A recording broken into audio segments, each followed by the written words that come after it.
ఏపీలో రెండవ రోజు అసెంబ్లీ సమావేశాలు జరుగుతున్నాయి. ఇప్పుడు ఆ లైవ్ చూద్దాం.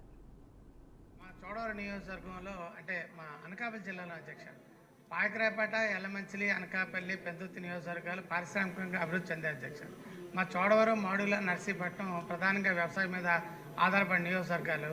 మాకు 2017 సంవత్సరంలో మన ప్రభుత్వంలోనే చంద్రబాబు నాయుడు గారు చోడవరంలో ఉత్తరాంధ్ర సృజన సేవంతి బాబు జగజ్జీవనరావు ఉత్తరాంధ్ర సృజన సేవంతి పథకానికి సంబంధించి శంకుస్థాపన చేశారు అధ్యక్ష. భూసేకరణకు కూడా ప్రయత్నం జరిగింది. అన్ని కార్యక్రమాలు జరుగుతున్న సమయంలో మన ప్రభుత్వం రాకపోవడం, గత ప్రభుత్వంలో 5 సంవత్సరాలు 2019-24లో బాబు జగజ్జీవనరావు ఉత్తరాంధ్ర సృజన సేవంతి పథకాన్ని పూర్తిగా వారు విస్మరించారు అధ్యక్ష.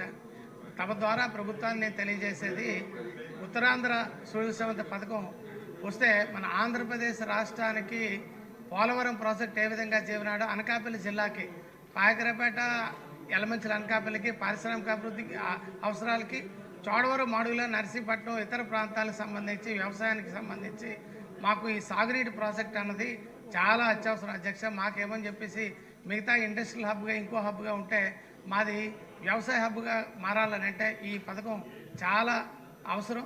మాకు తాండవ, ఏటుకొప్పాక, చోడవరం, తుప్పాల సోర్ ఫ్యాక్టరీలు కూడా మళ్ళీ తిరిగి ప్రారంభం అయ్యి ఏ మొక్కజొన్న ఏదైనా వేసి ఆల్టర్నేటివ్ పంటలకు వెళ్ళాలన్నా తమకు తెలుసు. మీరు వెస్ట్ గోదావరి నుంచి మీకు సాగునీటికి సంబంధించి బ్రహ్మాండంగా రిజర్వేర్లు ఉన్నాయి, నీళ్ళు వస్తున్నాయి, గోదావరి జలాలు వస్తాయి కాబట్టి 3 పంటలు పండి సస్యశ్యామలకు ఉన్నాయి.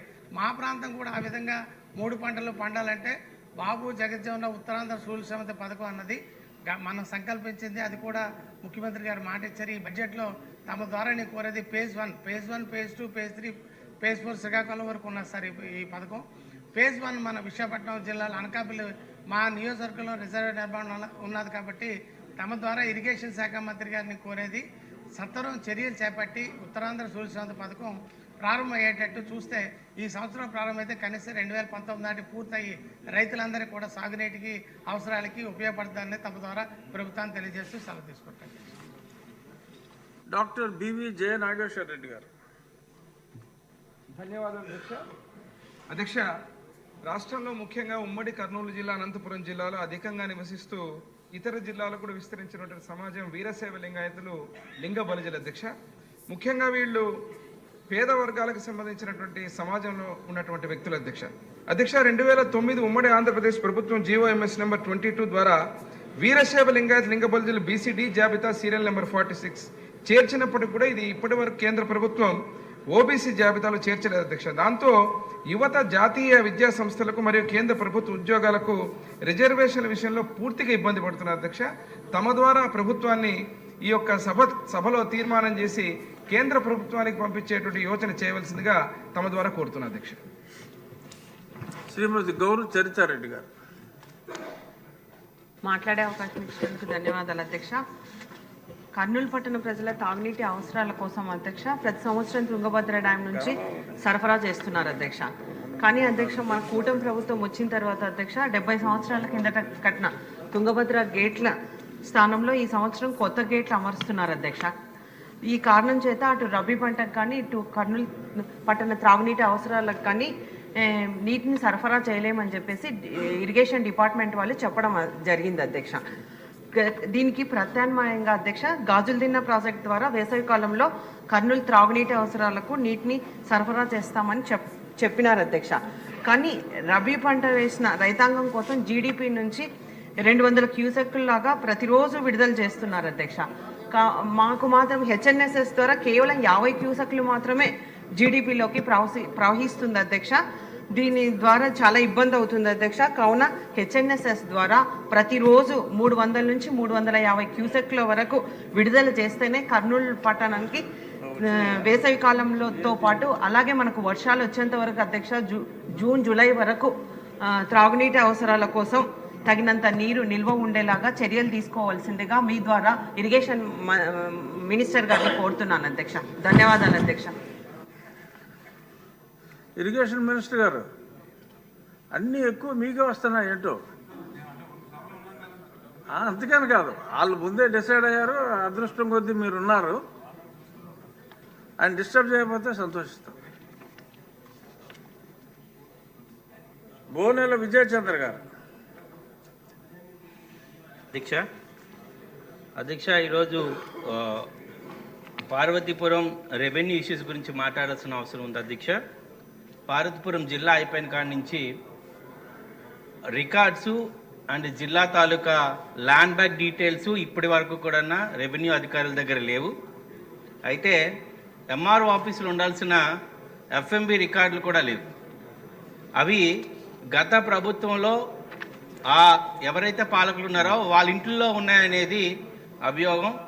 ఎంత దారుణం అంటే ఇంతకుముందు కూడా ఇదే సభలో ఒక కమిటీ వేయండి ప్రత్యక్షంగా, ఈ రెవెన్యూ ఇష్యూ చాలా ఇంపార్టెంటు, రేపు కలెక్టర్ ఆఫీస్కి పెట్టుకోవడానికి స్థలం లేదు, మెడికల్ కాలేజ్కి స్థలం లేదు, రేపు ఎస్పీ ఆఫీస్ స్థలం లేదు. అలాంటి పరిస్థితుల్లో పార్వతీపురం ఉంది అధ్యక్ష. మేజర్గా దేవుని బంద, అది పెద్ద చెరువు, అందులో ఒక కన్స్ట్రక్షన్ జరుగుతుంది. రెవెన్యూ డిపార్ట్మెంట్ మేము వెళ్తే చుట్టుపక్కల అందరికీ తెలుసు చెరువు అని, రికార్డ్స్ ప్రకారం జిరాయితీని చూపించడం జరుగుతుంది. అలాగే బిల్లబంద, అది కూడా పెద్ద చెరువు, పూర్వం నుంచి ఉన్నది, దాన్ని కూడా రికార్డ్స్ ప్రకారం జిరాయితీ కింద మార్చారు. లంకెల చెరువు, అలాగే నెల్లి చెరువు, ఇవి టౌన్ మధ్య భాగంలో ఉండే చెరువుల్ని జిరాయితీగా మార్చారు. అందరికీ తెలుసు ఇవి పెద్ద చెరువులని, ట్యాంక్స్ అని. ఇరిగేషన్ వాళ్ళకి ఇక్కడ ఒకటి మంత్రి గారు ఉన్నారు కాబట్టి ఒక మాట కూడా చెప్పాలి. ఇరిగేషన్ డిపార్ట్మెంటు బాధ్యత రహితంగా ఉంటుంది. వాళ్ళకున్న అసెట్స్ని వాళ్ళు కాపాడుకోలేకపోతున్నారు. అందులో ప్రధానమైనది దేవుని బంధతో పాటు మేము చెప్పుకుంటుంది ఏంటంటే ఎత్తుకానా అధ్యక్ష. పార్వతీపురంలో ఒక అడ్రస్ ఉన్నేరు ఎత్తుకానా, దాని పెద్ద కెనాల్ కూడా పోతుంటుంది. దాదాపుగా ఆ కెనాల్ పైనే మట్టి ఫిల్ చేసి కడుతున్నారు. కలెక్టర్ గారు కూడా ఏం చేయలేని పరిస్థితి. రెవెన్యూ డిపార్ట్మెంట్ పేపర్స్ మీదే పనిచేస్తుంది. అది అందరికీ తెలిసిందే. అది ఒక ప్రవాహంగా పారే దానికోసం ₹1 కోటి ఆ ఒక కెనాల్ కూడా బాగు చేసుకోవడం జరిగింది. దౌర్భాగ్యం ఏంటంటే ఆ కెనాల్ పక్కనే ఇప్పుడు పెద్ద కన్స్ట్రక్షన్ జరుగుతుంది. అయితే అధికారులు స్పందించకపోతే ప్రజాప్రతినిధిగా మేము స్పందించాం, ప్రజల కోసం అక్కడికి వెళ్ళాం. ఊరు మొత్తం కూడా అక్కడ ఇది వాటర్ వస్తే చెరువు ప్రవాహం, నది ప్రవాహంతో దాదాపుగా 500 ఇళ్ళు మునిగిపోతాయని. అంటే ఇక్కడ రెవెన్యూ మంత్రి గారు లేరు, ఆయన సమక్షంలో కూడా చాలాసార్లు తీసుకురావడం జరుగుతుంది. మీ ద్వారా మరొక్కసారి చెప్పదలసింది ఏంటంటే పార్వతీపురం మేజర్గా చెరువులు జిల్లాలోని గవర్నమెంట్ ల్యాండ్ని తిరిగి గవర్నమెంట్ తీసుకునే విధంగా ఒక సర్వే చేయించాల్సిన అవసరం ఉంది. తిరిగి ఎంఆర్ఓ ఆఫీసులో ఉండాల్సిన ఎఫ్ఎంబి రికార్డులు గత ఎమ్మెల్యేలు ఎవరైతే ఉన్నారో వాళ్ళ ఇంట్లో ఉన్నాయి. ముఖ్యంగా ఇంకొక విషయం అధ్యక్ష, గత ఎమ్మెల్యేలు ఎంఆర్ఓ సంతకాలను ప్రాజెక్ట్ చేశారు. అది క్లియర్గా ఉన్నాయి పేపర్లో వచ్చి. ఇప్పటికీ కూడా అదే సంతకాలతో, పాస్ సంతకాలతో ఈ ఫేక్ పట్టా పొజిషన్స్ ఇవ్వడం జరుగుతుంది. ఎవరు అడిగినా ఫేక్ పట్టా పొజిషన్లు. అంటే రెవెన్యూ క్లినిక్ కూడా తీర్చలేని సమస్యలో ఈ ఫేక్ పట్టాలు కూడా ఉన్నాయి. ఇది చాలా ప్రధానమైన సమస్య మా జిల్లాలో, ముఖ్యంగా హెడ్ క్వార్టర్స్ పార్వతీపురంలో. రెవెన్యూ డిపార్ట్మెంట్కి అలాగే ఈ చెరువుల విషయంలో ఇరిగేషన్ డిపార్ట్మెంట్కి మీ ద్వారా సరైన సమయంలో సరైన నిర్ణయం తీసుకోవాలని కోరుకుంటున్నాను. ధన్యవాదాలు అధ్యక్ష. ప్రభుత్వ ఆస్తులు పరిరక్షించాలి అన్న మీ సూచన చాలా సముచితం, చక్కని సూచన. బొజ్జల సుధీర్ రెడ్డి గారు.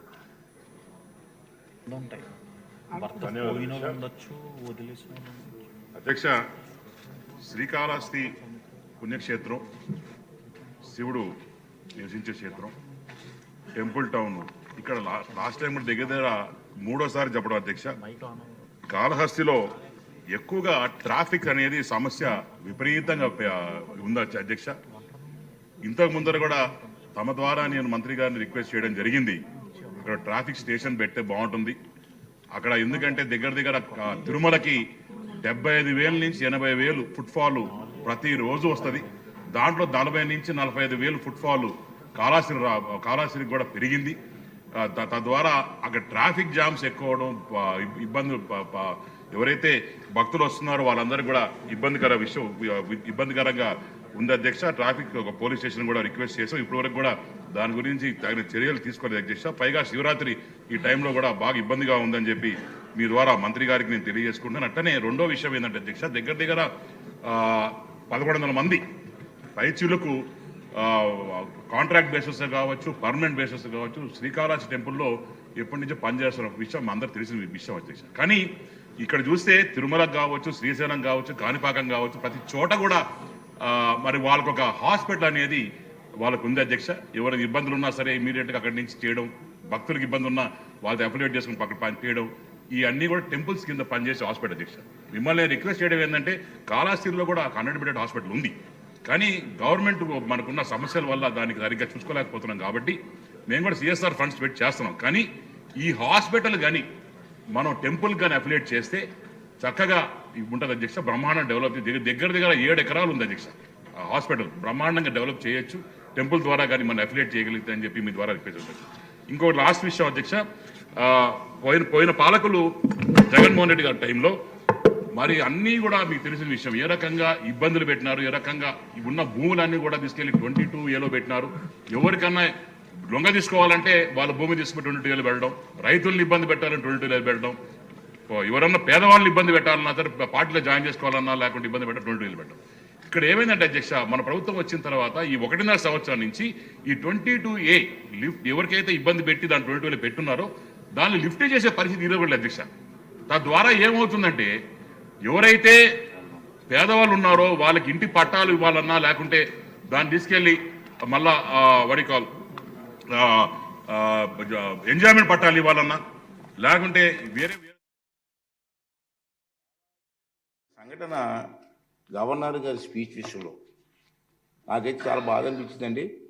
ఇది సభలో మాట్లాడితే ప్రజలకు కూడా వెళ్ళవలసిన అవసరం ఉందని నేను భావించాను. అందుకే చెప్తాను, మీకు ఆల్ పర్మిషన్ చెప్తాను. మన అందరం బాధ్యత గల ప్రజాప్రతినిధులు. ప్రజలు ఎంతో నమ్మకంతో మనకు ఓటేసి ఇక్కడ పంపించారు. వేలాది మంది పోటీ పెడితే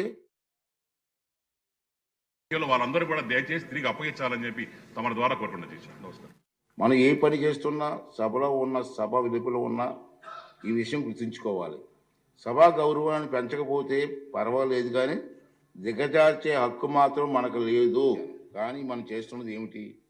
గవర్నర్ గారి ప్రసంగాన్ని నినాదాలతో అడ్డుకొని కాగితాలు చింపి వెదజల్లని సభ్యుల ప్రవర్తన చూసి ఆ విద్యార్థులు ఏం నేర్చుకుంటారు? ఇది సూటిగా మనం మాట్లాడాల్సిన అవసరం ఉంది. మనం గురించి వారు ఏమనుకుంటారు? ఈ ఆలోచన నన్ను కలసివేసింది. మన అందరం కూడా ఆత్మహత్య చేసుకోవాల్సిన అవసరం ఉంది. ఆ పసిపిల్లల మనసులో చట్టసభలు అంటే చులకడ భావం ఒక్కసారి ఏర్పడితే దాన్ని తొలగించలేము. అంచేత రాబోయే రోజుల్లో మన గురించి మాట్లాడట్లేదు నేను. దీని కారకులు ఎవరో వాళ్ళందరూ కూడా ఆత్మ విమర్శ చేసుకోవాల్సిన అవసరం ఉందని చెప్పి ఈ శబ్దారా వాళ్ళందరికీ వాళ్ళు చేస్తానండి. ఈ విషయం మీకు అందరి ముందు చెప్పాలని ఎందుకు బాధ అనిపించింది అంటే ఈవేళ